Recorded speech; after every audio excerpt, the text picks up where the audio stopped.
Sou a professora Sinara. Daremos agora continuidade à nossa disciplina de diretrizes para o ensino de Geografia e História. Iniciaremos com a unidade 4. Vamos agora conhecer os objetivos.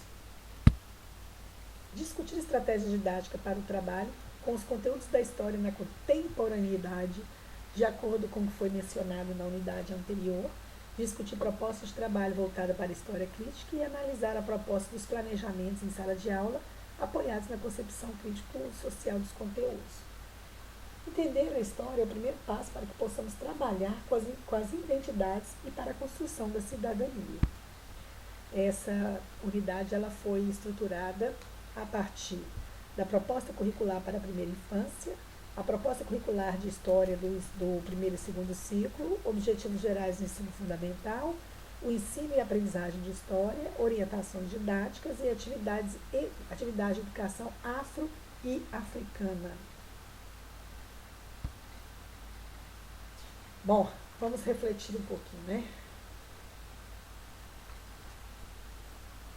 Como sujeitos sociais, devemos buscar na história as nossas raízes, os diversos tipos de culturas e etnias existentes em nosso país, fazendo com que os alunos e as alunas conheçam a diversidade cultural de sua época e das demais e perceber que os tempos são diferentes para cada indivíduo. Ou seja, como trabalhar os conteúdos da história na contemporaneidade, de acordo com o que foi mencionado na unidade anterior? Como desenvolver um trabalho voltado para a história crítica? Se esteve presente em nossas salas de aula, em sua maioria, um ensino de história cujos conteúdos eram apenas voltados para a história de ídolos e fatos desconectados de nossas vidas? Como desenvolver os planejamentos em sala de aula apoiados na concepção crítico-social dos conteúdos, se fomos levados a uma aprendizagem pautada na memorização e na realização exagerada de exercícios presentes apenas nos livros didáticos? A proposta é fazer com que você compare como se deu o aprendizado da história no seu período escolar com as novas diretrizes do ensino dessa disciplina no momento atual. E para isso nós vamos agora apresentar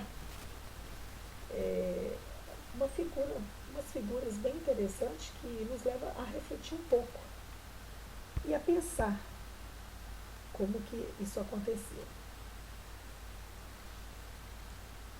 Com certeza, alguns de vocês passaram por essa fase ao longo do processo de ensino e aprendizagem.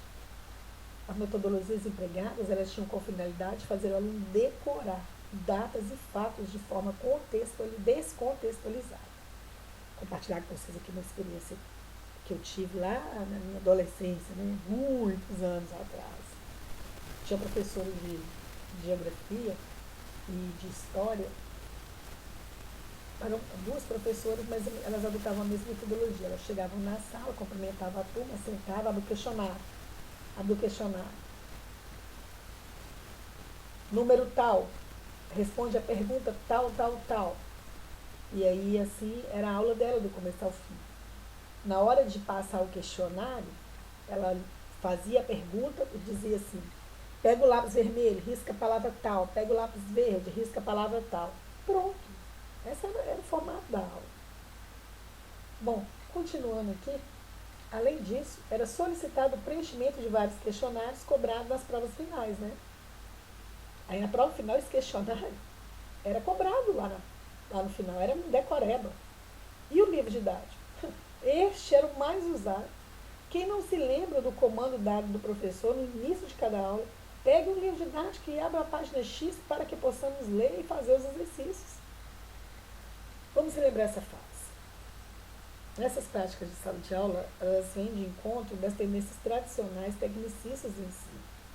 As escolas recebiam os programas já prontos, né, oriundos do poder educacional, em que era exigido do professor apenas que ele transmitisse os conteúdos abordados e que o aluno fosse apenas o receptor.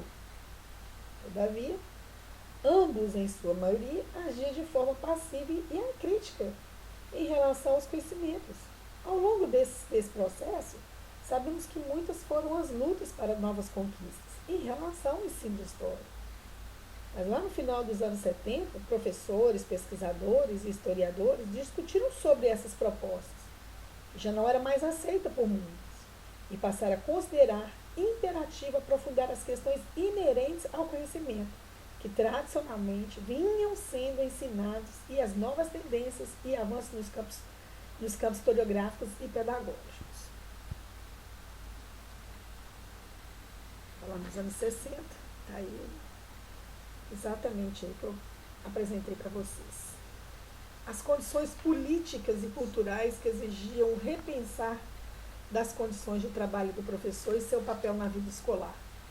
Mas era igualmente urgente estabelecer novas formas de relações pedagógicas para possibilitar diálogos com os alunos cujo perfil era bastante diferente de outros momentos da história. Foi num contexto de lutas que a disciplina de história passa a ser autônoma e obrigatória nos currículos escolares. Bittencourt, 2009, ele traz uma contribuição muito interessante para a gente, quando ele coloca que os professores não estavam mais dispostos a receber pacotes prontos para o andamento de suas aulas, e sim participar da elaboração das propostas curriculares. Além disso, não estavam satisfeitos com os baixos salários, nem queriam ser responsabilizados pelo poder público pelo baixo índice de rendimento dos alunos. E ele reforça ainda que não era suficiente estabelecer conteúdos ou elencar métodos mais eficientes, definidos por técnicos ou intelectuais bem intencionados.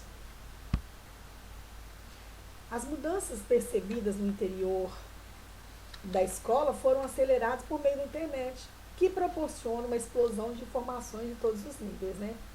Da mídia e dos recursos tecnológicos avançados.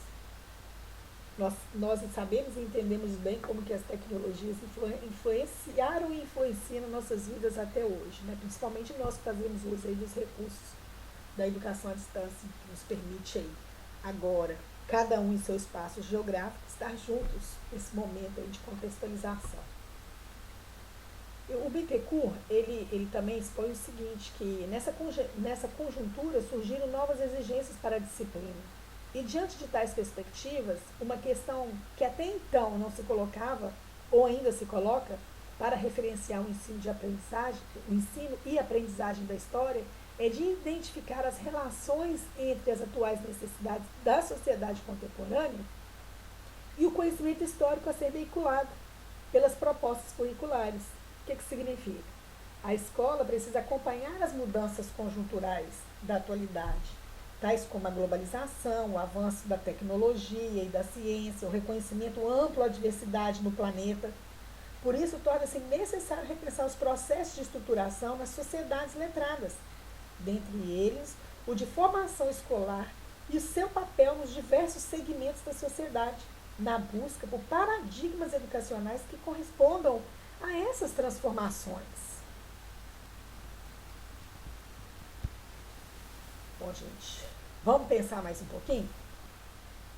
Para ampliar as possibilidades de entendimento do conteúdo de história, bem como aguçar a criatividade dos nossos alunos e aproximar aí a teoria da prática em sala de aula, devemos fazer o uso de diferentes fontes de estudo, passando a utilizar também as fontes orais, entrevistas, depoimentos, narrativas, fontes audiovisuais, fotografias, CDs, discos, filmes, programas de TV, além de obras de arte como pinturas e esculturas. De acordo com o Procap 2000, tudo aquilo da ação humana que é registrado passou a ser considerada fonte de pesquisa. Bom, vamos dar uma paradinha aqui. Vamos encerrar essa unidade na parte 1. Daremos prosseguimento a seguir.